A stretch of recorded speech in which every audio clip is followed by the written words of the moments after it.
This meeting is being recorded. Just to be really clear about code switching, we don't act white. There's no such as that. No, and thank you. Thank you so much Yeah. for bringing that up, because that's another piece to the conversation, Yeah. right? Yeah, It's absolutely. It's all of us doing anything possible to fit in, and fitting in Right. is not our intention. Belonging is our Exactly. birthright, and I appreciate you clarifying. Thank you. Yeah, thank you. Well, thank you for that. Thank you. Okay, Lucia, yes? Did I say it right? Lacia. Lacia. Yeah. Yes. So thank you very much for the opportunity to be part of the conversation today. I must say I'm already really appreciating what I'm hearing from Terry and from Dana, and am so looking forward to how this all unravels and unfolds. The first thing that I will say is, when I saw the topic, I didn't know what it was. I had no idea, and I thought, wow, this seems like a very, very heavy, dark sort of thing, and I think that has much to do with the perspective that I'm coming from, that I'm bringing to the table. First of all, I'm from Canada. I'm on Vancouver Island, just outside of Victoria, living in a very, very small town called Brentwood Bay. And even though I grew up Ukrainian Catholic, about 7 years ago, I stepped into my spiritual journey in earnest. And one of the first things that I learned when attending the Center for Spiritual Living Toronto, which is now the Global Truth Center Toronto, is about personal responsibility, and that we create our lives according to how we use our mind, according to the thoughts we think, according to the beliefs that we hold dear, whether we are aware of them or not. And so when coming at this topic, which is, and I'm not dismissing it in any way, shape, or form, what people feel, what people experience, what they go through, all is real in the way that it is being experienced. What we teach in New Thought is that we're always at choice, and beyond that, we're always choosing. And so whether we're choosing unconsciously or consciously, whether we know what beliefs are in play, is what is going to then qualify or even sort of be the groundwork, the foundation for our life experience going forward. And so the first thing that comes to mind for me on this incredibly profound topic is, it sort of reminds me of what we were just talking about at the World Religions Conference here a few weeks ago in California, in Victoria. And the topic there was suffering. And there were about 9 different religions and faiths that were represented. We all did about 10-minute talks. And at one end of the spectrum, there was everybody suffering all the time, it can't be helped. And then on the other end of the spectrum, which was the New Thought perspective, is that humankind, the world has learned everything it has from suffering, that going forward, we have the choice to open up to something greater, to learn in ways that don't necessarily involve what suffering sort of typically comes to mind when suffering comes to mind. And so it was really interesting to hear all the different perspectives and the sort of similar threads woven throughout each religion and faith and philosophy, because New Thought really comes at it from a more philosophical, metaphysical, and spiritual perspective. It's not a religion. And then to sort of see what the differences are. So as someone who is 4 months away from becoming a New Thought minister, having been in spiritual and consciousness studies for 7 years, as someone who has her own soul excavation practice and works with people to just dig into and unearth all of the crap that has been piled on over lifetimes and generations, and the stuff that isn't even ours to begin with, that underneath all of that, that everyone, every single individual is this beautiful, perfect, amazing, whole expression of whether you call it energy, God, spirit, source, universe, beauty, love, whatever it is that works for you, that no matter what you feel like, no matter what you think, no matter what's going on, no matter what's happening, there is always that in you that is so pure and so profound. It can never, ever, ever be diminished or harmed or broken in any way, shape, or form. And so this to me is a very interesting topic about the cost of the soul, because where we come from, there can never be a cost to the soul. It's just, how do we respond with what it is that we're going through? That's kind of what I would bring to the conversation right off the top.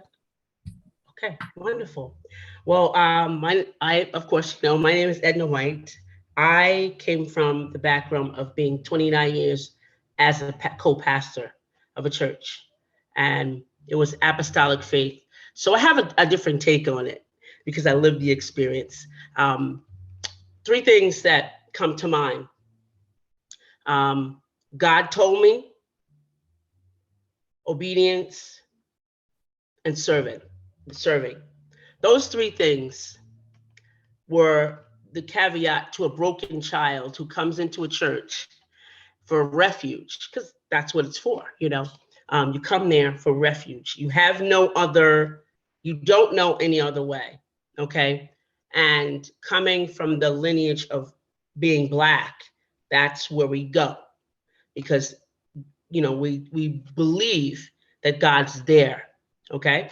So coming from that, when someone is misusing the power and saying God said, it then gives us the connotation, well, maybe we need to obey and come into that connotation. Even maybe because we may know better, but we don't know better because we don't know any other way.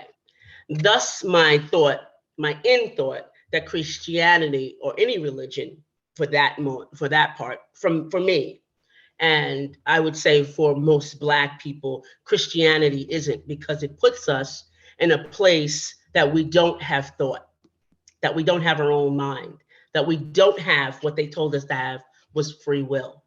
And like a father in the church, if we have a leader, we listen to the father. So I went to church because I needed a father. I had father issues. I had mother issues. You know, I had good girl syndrome. I had all of that. So I came into the church as a broken mirror, you know? And so whatever was said to me in the auspices of the God card, I obeyed, and I was very submissive to it. Not until later, after many years of being manipulated, separated from my family, being part of a power dynamic that was really, if they were in like the workplace, they would be a bad manager. You know, if they were in a home life, they would be dysfunctional family. But not knowing any of that information left me as the lamb to the slaughter. That's what I would say. So living like that, it cost me. Now, for me, spiritual and soul is different. Soul for me is everything of what you are. It's everything of what you are, your character, you know, the way you speak, you know, even your generational things. That's who you are, you know, the way you walk, the way you talk. It's what you are. Being spiritually abused and treated any kind of way, it damages you to the point that now you're afraid and you're fearful. You're living under the law. And like one person had said to me, very influential mother of the church, said that my life or our lives should be like we're walking on a tightrope. Now, here I am, an 18-year-old kid thinking, whoa, this tightrope thing, whoa, like this is serious. Like, and didn't say anything about there was a net under you to catch you. So now I'm thinking God is this totalitarian being. Because I never attached he or she to it. I never did that, but I thought that God was this magnificent all being everywhere, you know, and that experience alone hurt me spiritually. You know, it hurt my soul, because I didn't trust anybody. I wasn't sure if hatred was part of it. I wasn't sure if bullying was part of it, because in religion, you bully people. You know, you're like, you better get saved. You better do this. That's bullying. Nowhere in the Bible did it say you better do anything. You have free will to kind of think of that, do it yourself. So in my learning, I had to unlearn all of that. And that's the part of the damage to the soul. That's the part of unlearning now. You have to spend time with all the other junk you have. You have to unlearn that piece when it shouldn't have been.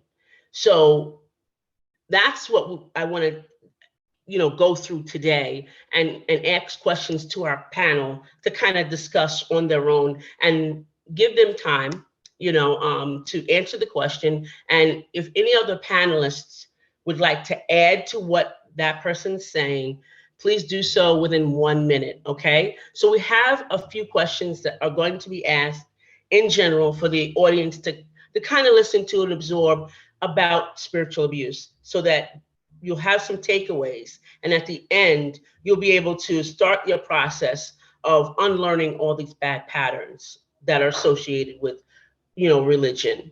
So I'm going to pose the question, and we'll go from there. Okay.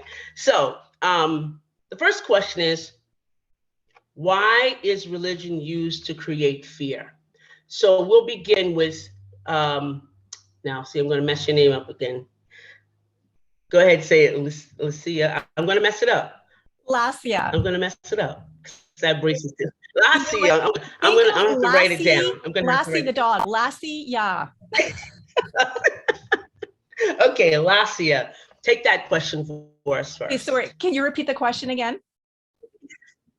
Okay, sure. Why is religion used to create fear?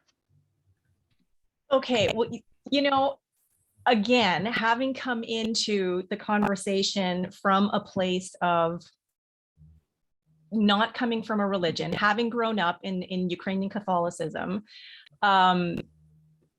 for me, it almost is like, it doesn't even have to be religion. It can be a government, it can be an institution, it can be an organization, a corporation. I mean, there's so much going on right now around the world that is associated or sort of paralleled with what it is that we're talking about here. And so the things that come to mind, I mean, the first thing is control. I mean, it's do what we do, think what we think. Right.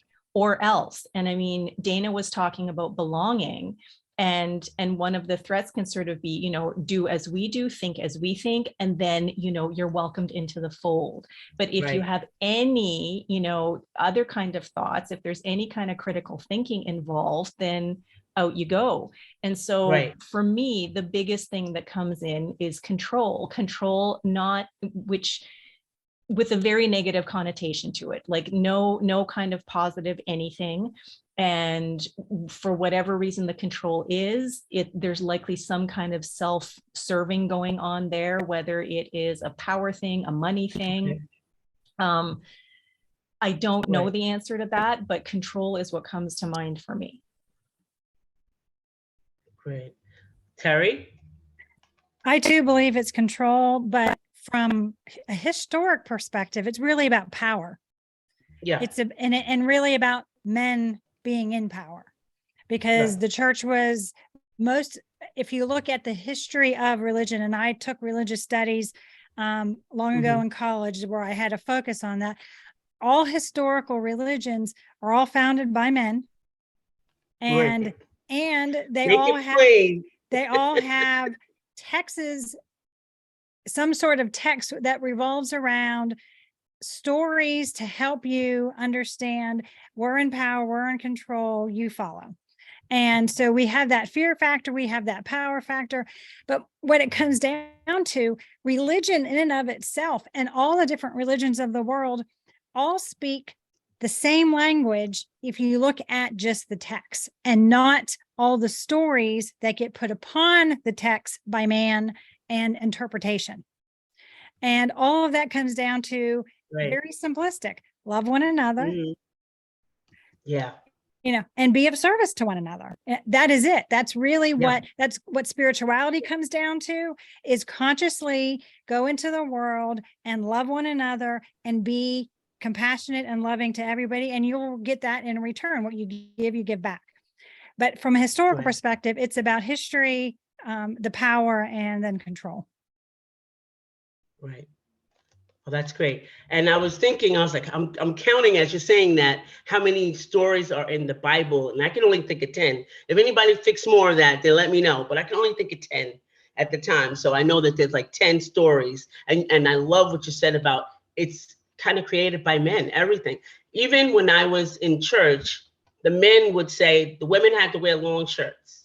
You know, couldn't show their ankles, couldn't show their wrists, couldn't show cleavage, couldn't show, you know, and everything had to be long and covered up. But the men all wore suits that were really nice. You know, it was like a double standard. So it was very controlling. And I like what you said. Most of it is about men. Dana. I firmly believe everything is about power and control, and it starts with the patriarchy. You know, when we think about what happens in religion, right? You know, as you just shared, you know, you had to have sleeves down to your wrists, but the men could wear these fancy suits. And women Right. are having these competitions with one another to have the fancier hats because they can't express themselves in certain ways, right? Right. And historically, Mhm. and depending on the hierarchy of religion component, like the religious component, right? Like depending on Right. how religious you are, there are more and more restrictions. Right. So, you know, That's even it. Restrictions. Yeah. the restriction component. That's it. Yeah. And I grew up where I'm Jewish and conservative, and we went to a synagogue where we could all sit together. But when we went to my grandparents in Savannah, Georgia, the women sat up top and the men sat below because we were in an Orthodox synagogue. The women were not allowed to show their hair if they were married. They had to have, you know, either a wig or some kind of headpiece covering them. They had to be wearing those stockings. Children were allowed to sit with their fathers until they were bat mitzvahed. Until they were bat mitzvahed. Females were, and then once they were bat mitzvahed, they'd have to sit with, you know, above. And so I think it's really important to look at how religion, the power of religion, continues to perpetuate division. And the division that is perpetuated then moves into other spaces. And so, Lucia, how you shared, like, you know, we want to look at everyone as like love and the soul and based, but, and I'm very specific when I use the words and but we can't do that when we have such harsh demands and restrictions placed in religion. And I never really understood, like I was told you have to believe in God. Yeah, you have to, you must. Some things that happened in my life that I don't, why was my younger brother hit by a drunk driver and almost died? I'm sorry, right? And so, and then when I would flip it and say, everything's happening for our highest good, there's a lesson coming out of it, my parents would freak out and be like, how could you see this as happening for our highest good? Right, well, on the other hand, my two brothers are now getting along very well.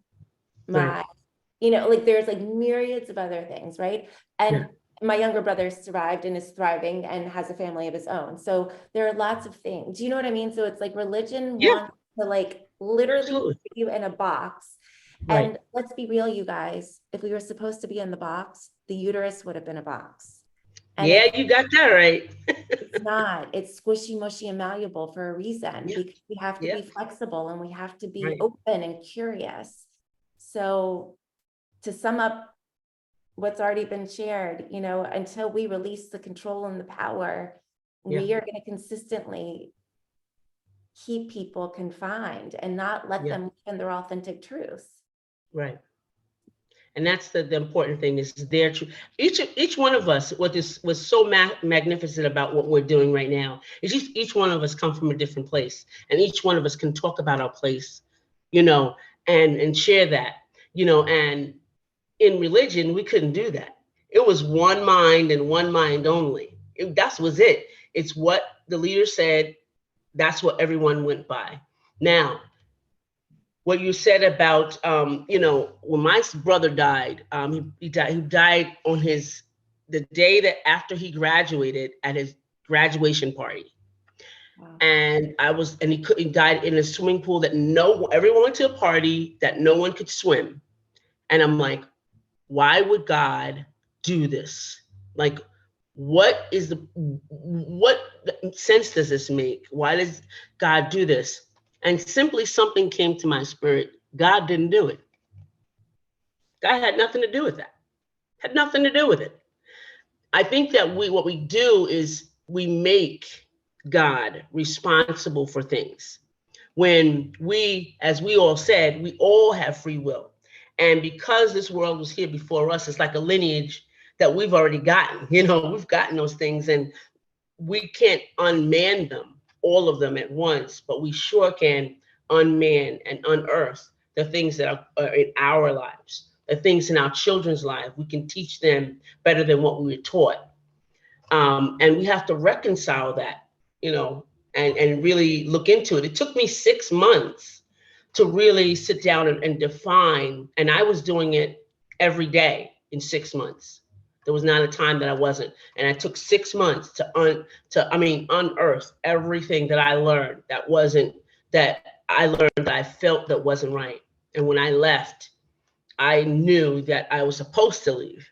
I often tried to go back and every time something happened, it wasn't for me. And my spirit was being born anew. And I was learning that I myself had to do this myself. And that's what religion doesn't teach us. It teaches us everyone goes in one way, one route, and no one is different from the other. So, yeah. I'd like Okay, to so add something. May I go ahead. add something you just said that like really struck home? We are taught to make meaning out of everything. Yeah. This is a pen. Yeah. So for some, this is a tool for writing. For others, it's a navigational system to make sure that you can track your eyes, to make sure they're going into, like, can you follow, right? We are all taught to make meaning out of everything, from objects to narratives in our brain to everything. It's true. And until we give children, and I say children, because I will forever be a kindergarten teacher. Why? Mm-hmm. Because at the core, unless we are able to be in our adult state of mind where we are not reacting and we're responding, and we're able to detach, we're always going to go back to something that happened when we were in those primal stages from 4 to 6 years old, where we really remember. And so it's important for us as a collective humanity to really remember that if whatever we're speaking, whatever we're sharing, whatever we're doing, children are absorbing.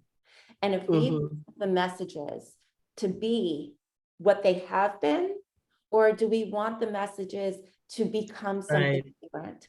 And that is the power. And you spoke so specifically about, you kept trying to go back. That's our brain trying to take us back to where we think we're safe. It's true. And It did. not It safe really there. did. You're not, and your body knew. Your body, that's the whole piece around the power of having mind, body, soul connection, is that you actually, when you are aligned, you know what makes sense to you, and you know what feels right, and you learn to trust yourself. And that inner trust is the most powerful gift you can give yourself. So everything That is so true. is like wrapped up, and I was like, oh my God, yes. Yep. We get so used to going and like going to church. I used to go to church 3 to 4 days a week, and you get so used to doing that, and it's almost methodical. You're like a robot, and then when you're not doing it, you feel so guilty about it, and you're beating yourself up about it, and it becomes like a ritual, and that's why I felt like, okay, I gotta unlearn everything. 29 years of damage, 29 years of not going anywhere, 29 years of not, linking up with people, talking to people, being part of being social to people. 29 years of not loving, 29 years, that's a long time. And it took an instance where I was in a car accident and I was in a hospital for 43 days. It took that to break all of that. And that's when I knew and I learned about God for myself. I knew him, or I knew the omniscient, not him. I knew the omniscient for myself. I knew the powers were all had to do with me. Didn't have to do with anybody else, you know? And that's what's important. A new question, how is religion preventing people from building communities and connections? Since I talked about that. So we'll go with Lacia. Wow, I still want to talk about some of the other stuff. Go ahead. No, stop me. You should have just jumped right in.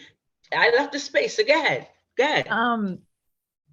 Okay, well, what I really would like to take the opportunity, if I may, to just respond to some of what Dana said and some of what came up in the last 5 minutes or so. Sure. And one of the things was that, you know, it would be great, and I'm paraphrasing here, that it would be great to see everyone as love, but that we can't do that. And Right. what I would like to offer is that we must do that exactly for the reasons that you offered.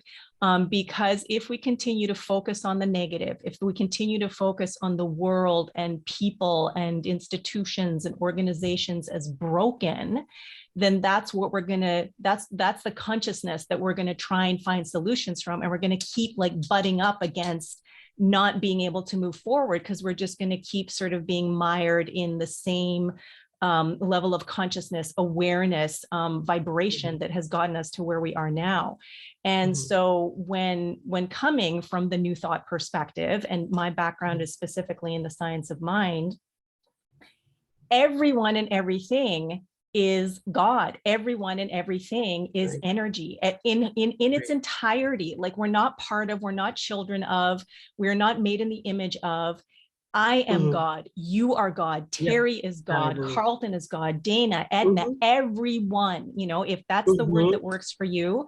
And so there's no one else or nothing else, no other entity that is doing anything to us, that we are living our lives as this incredible, amazing energy, essence, creativity, whatever, you know, however you want to describe it, because these are words to try and give meaning, like Dana was talking about meaning, words to try and give meaning to something that the words can't possibly give meaning to, because it is so immense, so profound, it's completely ineffable. You know, we're trying with our brains, with our minds to sort of like give it, you know, a nice little package so that we can relate to it better. But ultimately that's who and what we are. And so if I misunderstood, then, you know, jump right in. I was going to jump in too. Go ahead, Dana. Go ahead. But because, and this is where the responsibility comes in, is that if we continue to see, you know, ourselves as victims, we're going to continue creating experiences, you know, to just fortify that victim mentality. But if we come at it from a different perspective, from the whole, from a higher level of consciousness, then that's when new stuff happens. Does that make sense? So sure, it makes sense. Yes, and I think that perhaps you misunderstood what I was sharing. Okay. I come at all scenarios and all experiences from the lens of curiosity and the lens of everyone is whole and everyone belongs, and there are no problems, there's solutions.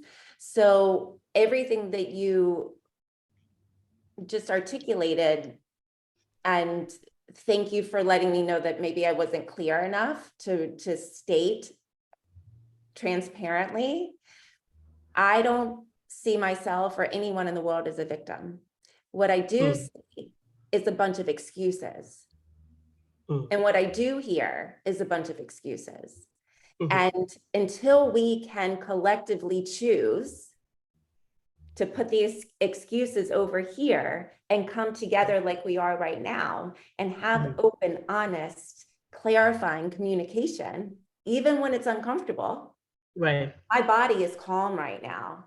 Whereas Right. in the past, I would have thought you were attacking me. Oh my God, Right. she didn't understand me. She thought I was wrong. She thought that I was ostracizing. She thinks I'm a victim. What? No, it's the fact that Right. let me restate or rephrase or share it again. And that's the beauty of, I think, Edna, what you've created is the Mhm. opportunity to keep having us state again and again and again, we are love.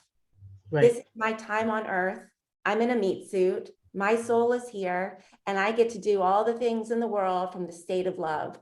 And Right. whatever lessons, choices, karmas, all the different beauties that occur in that process are elevating and Mhm. expanding because I'm consciously showing up and consciously modeling what I hope to change. And I'm not Right. perfect. I'm the most imperfect, perfect person in the world. Let me say that again. Imperfect, perfect person in the world. And we all are, right? And I think that's really like the important piece is that if we do focus on all the negative, if we do focus on the victim status, if we do the low vibrational energetic space, and then that's where we're all going to stay. And what I was Right. intending to articulate, and please let me know if this is making sense now, religion has tried to isolate us. And it's our job, it's our radical personal responsibility to have these conversations like we are right now, Yeah. because the most important lesson in the world, I believe, for any human, for any soul, is to embody, for all of us, regardless, whatever happens with me after this, right? If I die after this, which I don't think I'm going to, because I have way too many things to do in the world, but Mhm. I want everyone to live and embody radical self-love, because that's who we are. Right. That's who Right. we are. And Right. I think the messaging, which can be misunderstood, is that religion has prevented us from living and embodying radical self-love and radical personal responsibility for Right. the outcomes. We always want to make meaning and we always want to justify, but at the end of the day, it's my responsibility to show up and be curious and clarify. So I hope that Yeah. makes sense. I want to say that you all are saying the right things. I think you're saying the same things, but on a different level. Whereas Lucia has just come into this, and being a Black woman, you can't say that, okay? Because we've come with a whole host of things, and you can say, and I'll say it to Dana too, you can say they are excuses. They are what the white world has told us. So Yep. you can't say it's excuses. You can say, okay, you can say it from your perspective. But I want to make it clear that Black people just don't make excuses. White people have created those excuses, White people have and created the crazy. systems and created the systems. Absolutely. They've created the 1,000%. system. So where you can 1,000%. walk out, let me just say, when you can walk out your door in the morning, right, and say, no one's going to bother you. I walk out, even if I have God and I know God, I walk out and say, who's going to run behind me with a big truck today and try to run me over because I'm a Black woman? Who's going to do that? Who's going to run me off the road? You don't worry like I worry. So I want to really be, really for you all to understand all the races, and because I understand, I'm like you, Dana. I am so curious about every religion. I will go and sit with it and learn, but I'm so clear about where we come from and what we've endured, that religion only captivates it even more, puts us in chains even more. Yes. Terry, do you have something to say? Because I see you shaking your head. So say something, Terry. I want to go back to the question you just asked before we started going backwards. So go back to your question, because I have something I really want to say about that. Okay. All right. You take this question, Terry. All right. Here we go. So the question is, I think we almost like covered it. Oh my goodness. The question is, excuse me. So the question is, how is religion preventing people from building community and connection? the biggest thing, and Leslie in the chat really made it clear that religion separates us because every Yep. religion thinks that it's the only one. There's only Yep. one path to spirituality. There's only one path to Yes. God. There's only one path to love. Yes. But the reality is, prior to all religions, there was love, there Yes. was unity, and Yes. there was peace. And if you look That's right. at Aboriginal tribes, I'm Native American. If you go back and look Yep. at Native Americans, we Yep. got along with everybody. Yep. We knew who we were. We knew our relationship with the world at large. And we went, and if we met new people, we didn't assume they were our enemies. We Mhm. assumed we were going to be friends. Yep. So from that perspective, religion has done great damage in separating us because for some reason, Exactly. man decided that one religion is going to be better than the other. This is the only way. Somebody got inspiration. I thought this was the only way. But the reality is, like I said at the beginning, from a historical perspective, religions all go back to one main thing.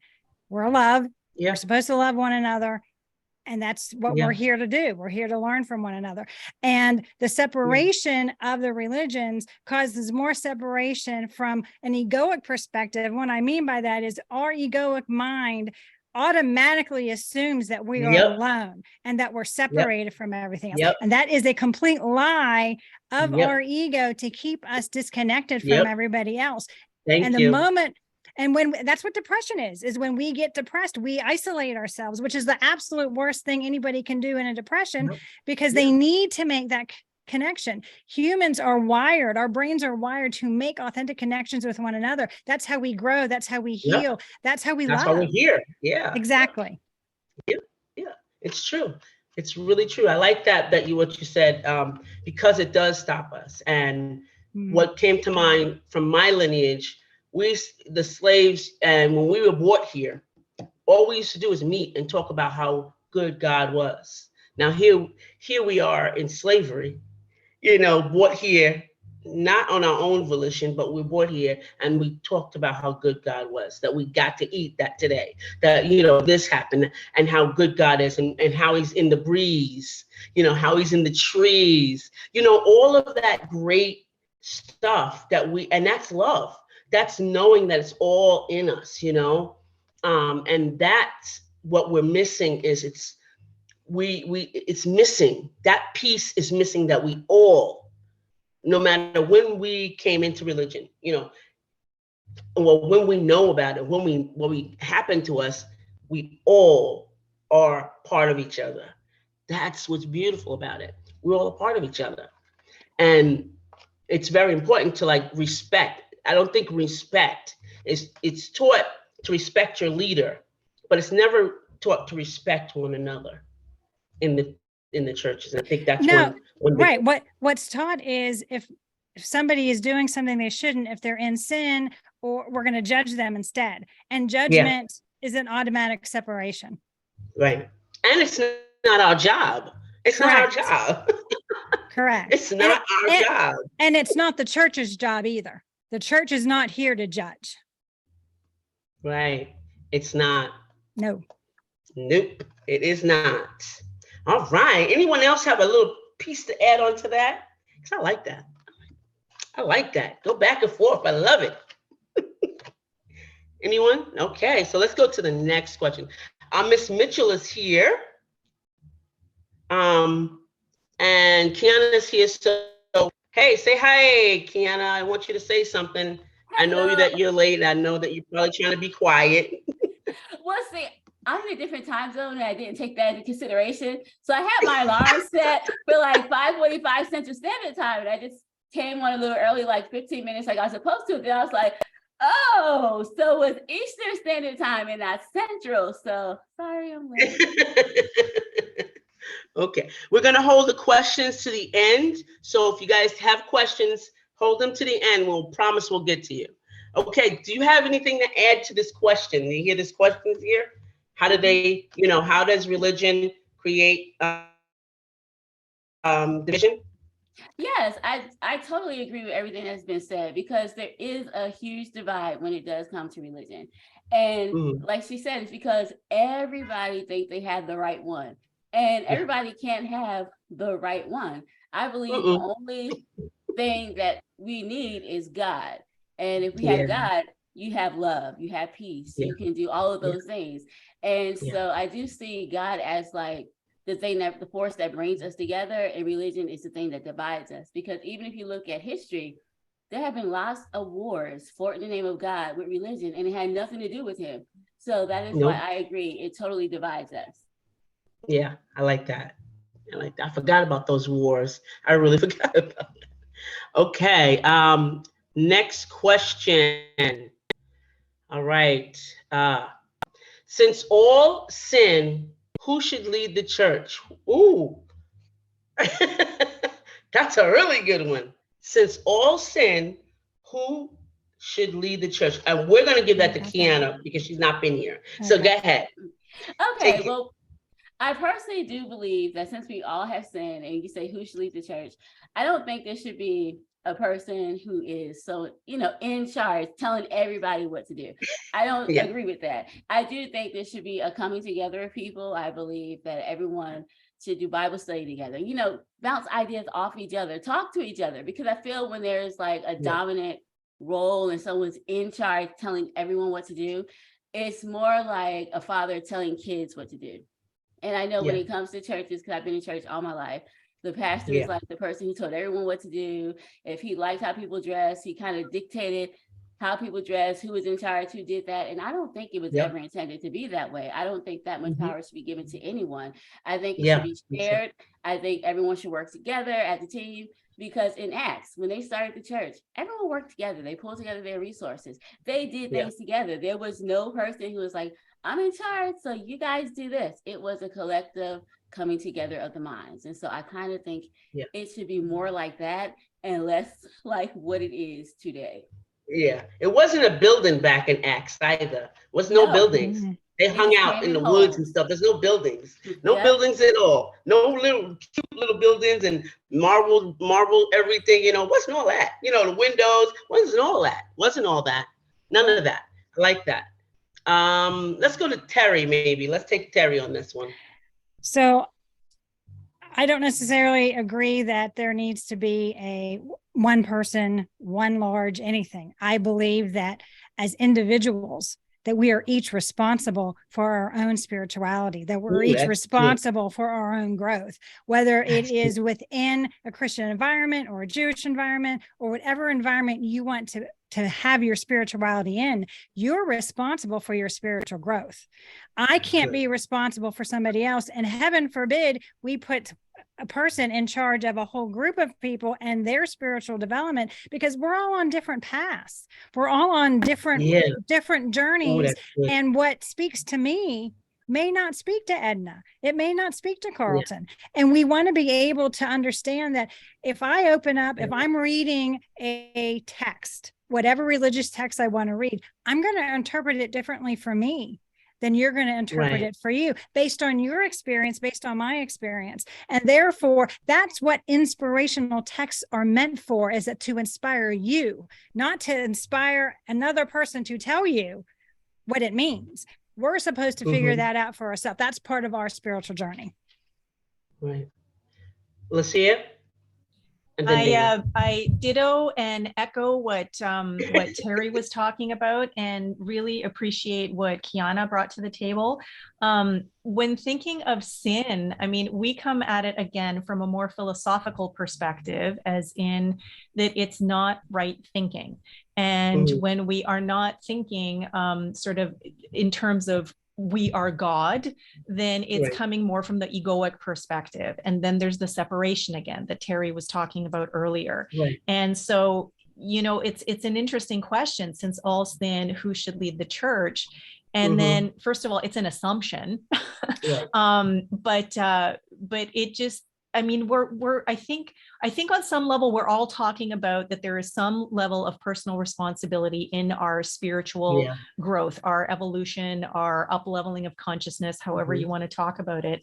And so with us, we teach people how to think, not what to think. And I think there's sort of like the big what is that? Not discernment. Oh, I just lost the word. It's discernment. Distinction. That's what I'm It's trying to both. make. It's both, actually. Okay, You're right. You're all on the right, right thank track. you. And that's the thing, that with a lot of religion, there is, think this way, do this way, act this way, and sin is something that is tangible. It's a thing, and it's bad. And so when we come at it, then we come at it from, it's just a different way to think, and there's nothing wrong. You're not a horrible person. You're always at opportunity to think differently, to move forward based on new ideas. And I mean, Dana's been talking about curiosity, like to be curious, to be open. And then I think it was Kiana who was talking about how just bringing it back to community, and how everybody can be involved in a spiritual community, in a church. And that's something that we have done here with the Center of Love, where everyone is both student and teacher, and someone from the community gets up and does an inspirational talk for 10 minutes. We meditate on it, and then we talk about it, which is super cool. An element that isn't necessarily part of some of the church experiences that I've had in the past, where there's just someone at the front of the room speaking and giving information and talking at us, rather than being curious, being part of the conversation, learning from one another. So I really appreciate everything that everyone's bringing to the table. Lots to take in and marinate on. Yeah. Thank you. Dana. I think She go away? I think it's so magical that we're all coming from our own experiences, and truly, from what I'm hearing and what I'm absorbing, is making a new way for all of us to be and to live. Instead of the concept of becoming, we're being right now by having this conversation. And I think that is just truly magical, because the more we can have conversations and clarify and have radical personal responsibility, and not place blame, shame, and guilt, and have, you're 1000% right. I wish that you weren't, but the white man created the concept of excuses, and it is, and I can't change that. What I can change is how we move forward, and how I be now. Right. Because I don't tolerate excuses, I'm already making change. And I think that's the bigger piece, is that I'm not responsible for people changing. I'm responsible for modeling the change. Right, exactly. And I think that I'm so grateful for this conversation, because the amount of pressure that I have put on myself to have this boulder on my shoulders to create this enlightenment, like I kind of just feel like it fell off from this conversation. Like, I can't do all of this. It's my job to model. It's my job to show up and say, yes, I'd love to be part of the conversation. I'd love to hear a new way, and continue being, so that the more I be, the better I become, and the greater I become along the way. If that's making sense. And no, you don't have to say it's making sense. It's you saying it makes sense. You don't have to say that. So this is so a little neurodivergent little tip here. My ADHD meds have completely worn off. So sometimes I feel like I go off on a tangent, and it's completely making sense to me. No. Like, I want to just clarify that it's like making sense in my neurodivergent brain. It's fine. And I do that also because I want us to be able to have those kinds of moments when it's like, hold on a second, I want you to know where I am in this moment, so that I can still show up authentically and not feel anxious for where I am. So I think it's, again, just everything. Great. Okay. Kiana, are you still here with us? You want to Yes, I am. jump in? Yeah. All right. One thing, I really love everything that's being said, because I do feel that so many times, when especially when it comes to sin. We think that just because it's wrong for you, it's wrong for me too. And I think that sin is different based on your personality, based on who you are, because what Ooh, may that's make good. you stumble, what may make you fall, might not affect me at all. And so I don't think it could be this all-inclusive thing where this is sin for you, so it's sin for everyone. It's just like, no, That's maybe good. just for you, this is something that's going to make you fall. But for me, it might not be a Yeah. problem. So I think we have to look at Right. it like that and kind of just view religion, or not religion, a relationship with God as a personal journey. So the way God deals with me, talks to me, connects with me, wouldn't work for someone else, you know, and the way Right. God deals with someone else won't work for me. And I think God knows Right. this, and we're all individuals because he made us. So he Right. knows how to deal with each one of us, how to talk to us, and how Right. to show us love based on the love language that he's given us. And I think that sometimes when you just say blanket Christianity, blanket religion, it does not take any of that into consideration. It lumps you into one big box, and that's about it. Yeah. And I think you're right too. I want to share a story with you guys. I went to China to teach English as a second language about 2013. And, I had told the church I was going, and everybody's like, oh, I'm going to pray for you because they're communists and blah, blah, blah. And I was like, first of all, I didn't know what it was. I was like, what are you talking about? So when I got there, I realized I was all alone by myself. So the first place we went to was the Great Wall of China, and we went to all the castles on the inside. So we went to Confucius Castle, okay? And being the great Christian I was, I walk in and, I have all these preconceived notions about, yeah, they don't love God, they don't know God, blah, all this stuff, right? I walk in, and so I see these writings on the wall, and I see a little baby, and it's like a covered area, like almost like a manger. And I see two like men walking up. They look like the kings or whatever. And I was like, wait a minute. And I go outside the castle, and I'm like, is this Jesus? And I was like, I go back in. No, it says Confucius. Come back in. And I'm going down the writings, the lineage, and I'm going, this sounds awfully like Jesus. So of course, I didn't know at the time this was God kind of unraveling me from all this stuff. So I started crying. I can't believe this. What are you talking about? Can't be Confucius. Is Confucius another name for Christ? And my friends looked at me. Do you think the Westerners have the corner market on Christ? And I was like, no, I just thought he was all over the world. No. And that's when I knew that God comes to people different ways. That's when I understood that God comes to people in different ways. And they also said to me, we know God, we just don't use him like you all in the Western world use him. We use our ability he gave us, but we don't use him for everything. And I was clutching my pearls when she said that. I was like, what? I couldn't believe it. I was so thrown, I was just tossed aback. I was really tossed aback. I had to sit there, gather myself together, but it taught me, hey, we think we know it all, and that's the problem with religion. We think we know it all, and we don't. We don't know it all.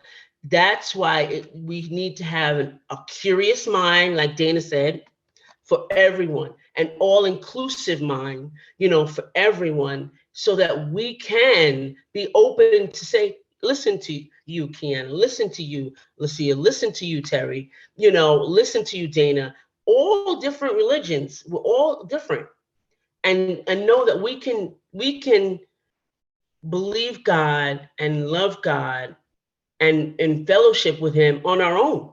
We don't need direction. We don't need a prompt. We don't need that, right? We don't need no prompt. I talk to God and be like, yo, God, what are you waking me up for now? Like, I talk to him like that. Some people don't want to talk to him like that.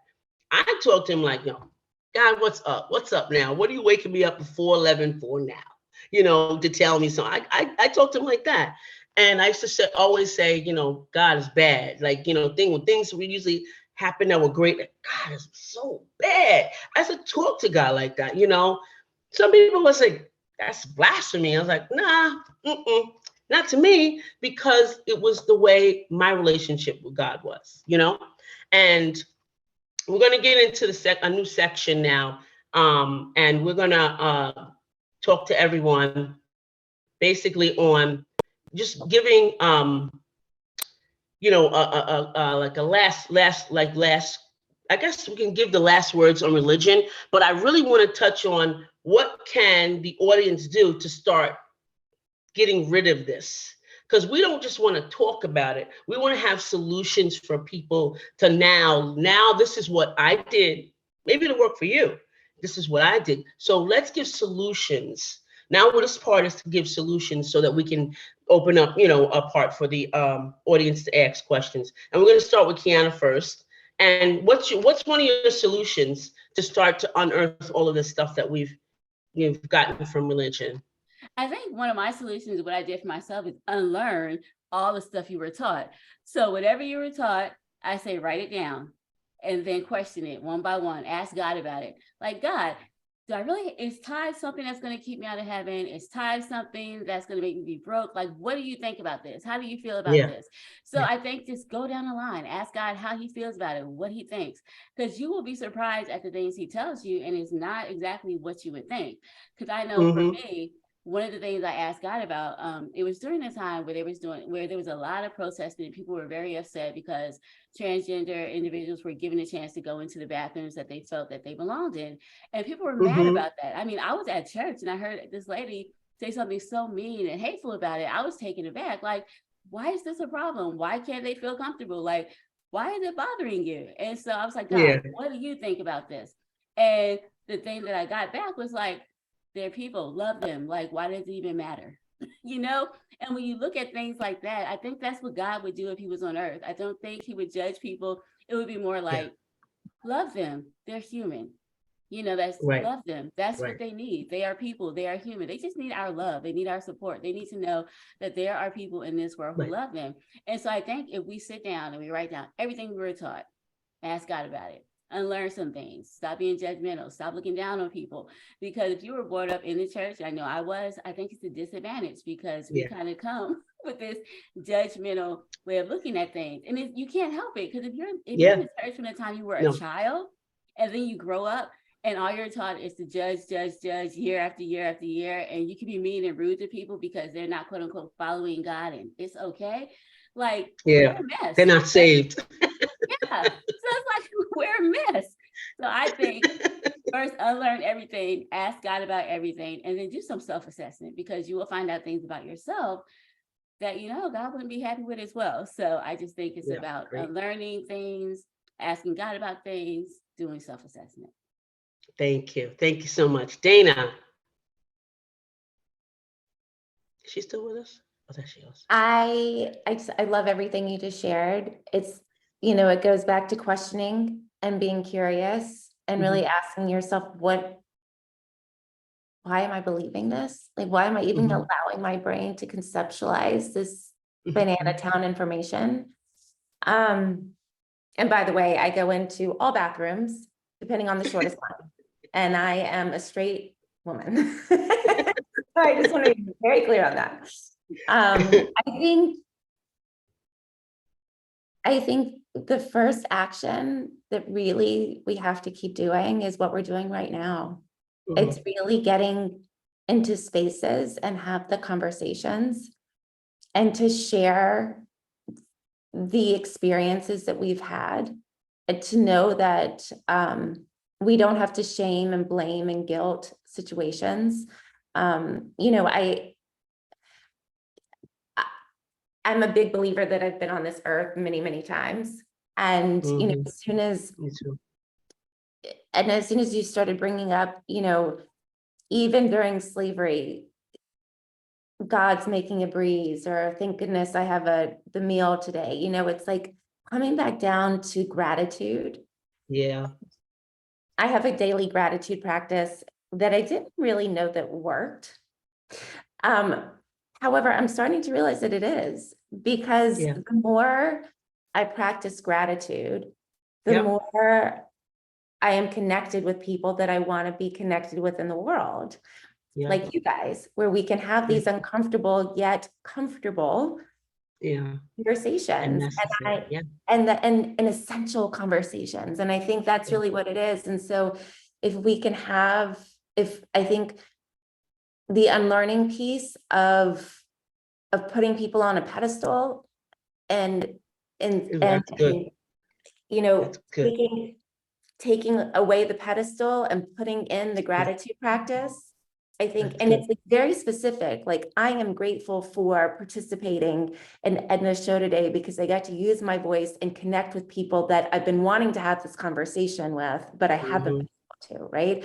And it's being that specific that I am grateful. I'm not grateful for anything beyond myself, because the gratitude, it's the feelings that I have inside of me that are going to keep me wanting to show up and to take those risks. And I think that's what it comes down to.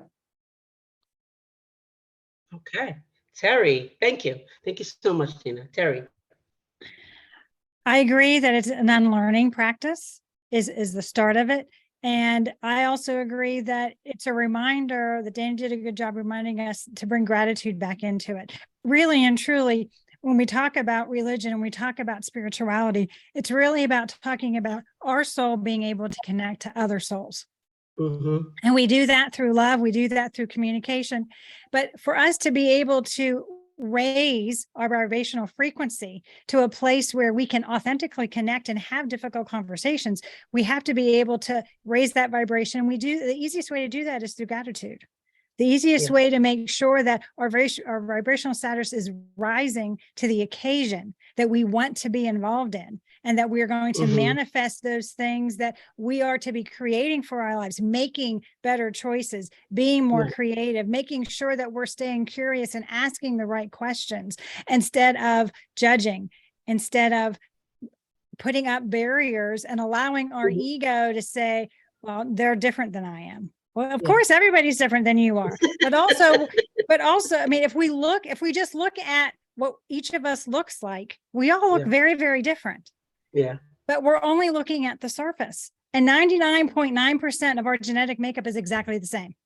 Exactly. So we're more the same than we are different. And it's reminding ourselves that everybody wants to be loved. Everybody wants to know that they belong. Everybody wants to know that they are okay and that they're in a safe environment. And we were able to make that happen today with Edna's help for having us this great conversation with one another on learning, gratitude, and making sure you show up authentically.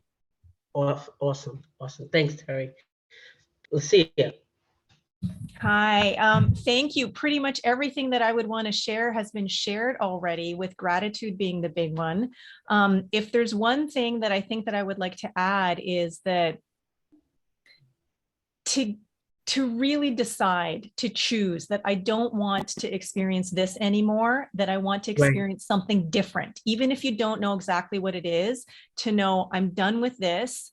I would like to experience something different. And even if that is a tall order and just too lofty a goal, to be willing, to just be willing, to have that willingness be a bridge to go from this is where I am today, because this is what has gotten me here up until now, but I am willing to entertain something different. I am willing to entertain that I am more powerful than I have thought myself to be. I am willing to entertain that there is a different way to move forward from this moment onward. And I am willing to just even like entertain remotely that I am lovable, I am worthy, and that I belong just because I am. Not because someone at the lectern tells me so, not because it's written somewhere, but just because I am. That's great. Thank you so much. And if I would like to add, I know that, I told the story that it took me 6 months of constantly 7 days a week, writing down the questions, like, it was said, writing it down, and questioning everything that I was ever told, and then studying that in the language that it was originally written in, studying that, and then saying to myself, is that good for me? If not, I threw it in the garbage. But I think one thing that needs to be said, and we said a lot, is we forgot to say, speak out. Call a spade a spade. You know, I taught a lot of children in Sunday school, and a lot of children were sexually either assaulted or, attempted to have sex with young girls, and speak out on that. Don't be part of that. If you know something and you really know something about, any church official, don't care who it is, speak out. I'm an advocate against childhood sexual abuse. Speak out. That's one of the first things. Get a voice, and when you get a voice, speak out. It's your truth. You don't live in a victim mentality, but in a way, in the church, you are. So, but speak out. Speak out. Get your story out there. Tell somebody. Talk in a safe space if you want, or just say it out loud. I screamed out loud. I made a statement. And I wanted to live truthfully. And recently, one of the church leaders passed away. We had such a discord that what was I going there for? So I don't want to live a fake life. I don't want, it's that, but that's my story. I don't have to explain that to anybody. And I didn't explain it to anybody. It's not I don't go to funerals out of respect, alive or dead. You deserve respect, and you deserve an apology when things do happen like that. So it's important that your voice, that you voice what you feel or what has happened to you. Give yourself that voice. And right now, we're going to leave space for the audience to give us questions. You can unmute yourself and you can ask the question, and I'll, one of us can answer it. I'll just hand it to one of the panelists. Does anyone have a question? Anyone from the audience? I hate to do this, but I have a student in 4 minutes. Go ahead. Excuse me. No problem. Thank you so much. Thank you so much for being Please here. have more of these, please. Okay. This is amazing. Let's make this live and happen in real spaces more. Thank you guys. All right, I will. Thank you. You're welcome. Bye now. Are there any questions in the audience again? Just a comment. Thelma speaking. Hey, Thelma, how are you? Hi, I'm good. I need to get with you too, because I still want coaching with you. I heard everybody's, it's really good and very authentic and transparent. I did grow up in the church all my life and everything. I came from a Baptist to holiness to even Methodist. I was exposed to all three, and apostolic, like 4. Mhm. And so but there was a lot of disappointments in the church and even in my life, because I grew up in foster care, and so the system did fail me and the church failed me too. And I found myself, I got pregnant when I was 30. I think I had my daughter when I was 31, and I felt like the same type of patterns, the same things that I had gone through as a child.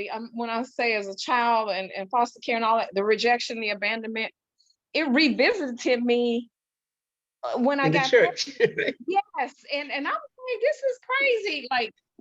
They basically, I don't care if you're 13 or 31, they blame they blame me like I was the.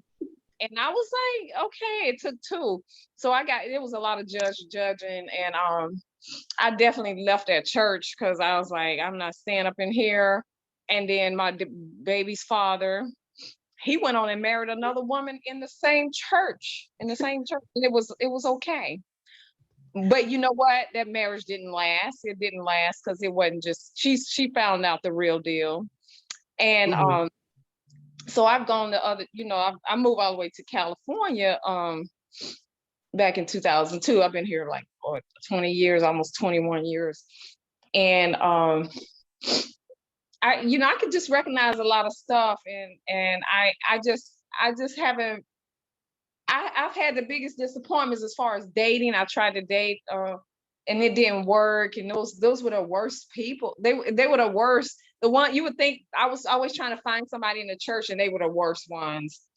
And so, I don't know what question I was trying to ask. I guess just It's have okay. We understand. We're glad that you're here, Thelma. We really yeah, are. but then I've also felt God's presence, and I knew He was real, and he comforted me in my own way.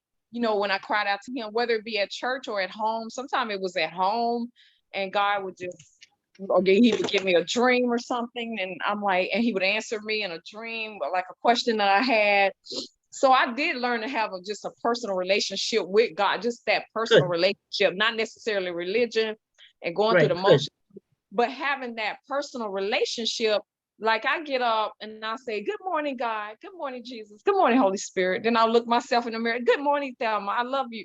You know, I'm learning that now. I Yeah. think through one of your so I was like, this is, you don't always have to be in a church, like in a building. I love Right. church. I go, and I just recently joined another church, and we start at 9 and we're done by, it's non-denominational, but I think Yeah. the pastor his background is, I think, Pentecostal, but he said is non-denominational. Now, we don't shout up in there, but we do, he's more of a teacher, and I do, it's a worship, we have worship services. And Thelma, I but hate so to cut you off, but could you just ask if you have a question, because everyone okay, has to go, and we do have other I questions. just, I don't mean to shorten you. I guess just how do you deal with disappointments? I might have answered my own questions, but that's just the way I think you just gotta, write them down and maybe deal with them, and just move forward. And just disappointments in the church, and they just weren't there for Terry, you you. want to take that in? Take that question. Sure. Part of the dealing with disappointment is understanding that you're dealing with human beings. You're dealing with those people that are imperfectly perfect. So Yeah. you have to take responsibility for understanding your role in how Right. it is you're moving through Yeah. your religious practice, but understanding that other people are not going to be on the same path as you, and realizing that every journey that you are on is different from everybody else's. So you can't take on those things that they're struggling with. And therefore, when all is said and done, disappointments that you have in others within the church is because your expectations of them is going to be godlike because they're in the church versus being human. Mm-hmm. Good one. That's good. That's really good. All right. Question number 2. Cynthia asks, why do some pastors say to you that the devil is flying over your head? And I'm going to give this to Kiana. I personally believe that it's mostly to control you, mostly to get you afraid and to do what they want you to do. Because I know that when I was growing up, they're like, well, the devil made you do this and the devil made you do that. And in actuality, that's not exactly how that works out. We make choices. And so I just think this whole bad guy of the devil, and I do believe the devil is real, but I just think we give him way too much power, way too much credit than he deserves. And so I think pastors say and use this because it's just a way to get you to do what they want you to do, to be honest. I just think it's a thing to control, because if you need something to scare people, it's a scare tactic. You need something to scare someone to control them. If there's nothing to scare them with, which is the devil or hell, then you can't control them. So I honestly believe it is just a scare tactic. It's a way of controlling the way people think. It's a way to get them to do what they want them to do. Yeah. And since when did the devil have wings? Yeah. That's what you would think. I would think, like, since when did the devil have wings? If we look at it in a child perspective, think about that. Like, that's the other one. That's the other one. The angel, right? That's the other one. Yeah, so again, I think for what Kiana said, it's it's a control factor. It really is. A lot of it's to control you and get you back in line, so they can have you going down that line of, listening to them, paying offering, all that stuff, all that good stuff, paying the offering, doing what they want you to do. And then they use you up. The sad thing about it is they use you up, and your ability to grow as a human, like Terry said, as a human is limited. Your ability to travel other countries is limited because you're there 4 days a week doing what they want you to do, and you could be traveling and meeting different people, experiencing human things, but you're not doing it. You could be, traveling is a big issue. I mean, it stopped me a lot. Like just being there every day, it stopped me. I think, let me see, someone asked a question. When is it time to stop blaming religion for your own personal decisions? Shall I take this one? Well, when is it time to stop blaming religion? Well, I don't think I ever blamed religion. What I did was, because religion is a way of what do you call it when you're what is it called when it's in your brain? What's the word? When it's almost like it's put into your brain. Like, what is that? I'm losing my Brainwashed. brainwashing. So there you go. Brainwashing. It's a way of brainwashing. I used to blame myself a lot, and you're like, oh, I should be doing this, and I'm not doing that, and then you get so out of sorts because you're guilty because you're not doing it. You want to do it, but you're guilty. You're fighting against it. It's because of the brainwashing. So I would do like the lady said. The ladies all said, sit down and really, what is it that you're doing, and then is it good for you? Is it true? It's just like when you work with mindset. Is it true, or is it have facts behind it? And if it's neither, hey, then you know it's for you. A lot of personal decisions are just that, personal decisions. Things that if you want to get married, or if you just want to be with somebody, live with somebody, or if you just want to date, those are personal decisions. When I look at it, a lot of people in the church never dated. The first person they met, they married. All right. That was it. When they dated, it was only in the church. They already knew the person, and there was no personal decisions to do anything. So you have to look at it just like Kiana and Terry said. Take the evaluation, write it down. Is it true? If it's true, does it have fact? And how does it make you feel? If it makes you feel good, all it is they're trying to control you because of your personal decision.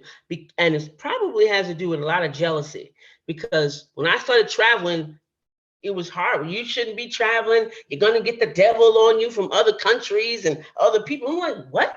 I've never heard such nonsense. But when I studied the Bible, and I know that's what's in your head, and when I studied the Bible, certain things get stuck in your head. They tell you, don't get divorced. And my answer would be, well, why is there a divorcement written by Moses, who God gave the commandments? That doesn't make any sense, right? So explain to me that. Again, if it's something that you want to do, and we got to remember that the Bible was written in different continents and different religions and different areas. All those areas don't apply to you. Getting married, staying with somebody, loving somebody, being gay, it doesn't have nothing to do, it doesn't apply to you. The only one that we should really be thinking about is the acts. The acts is what we do. And it's all about loving yourself, loving your neighbor, loving God. That's it. Those three things. I mean, everything else is mute to me. It doesn't even matter. It's mute to me. So personal decisions. Okay, you have to go. All right, thanks, Terry. The personal decisions are your personal decisions between you and God. Thanks, Terry.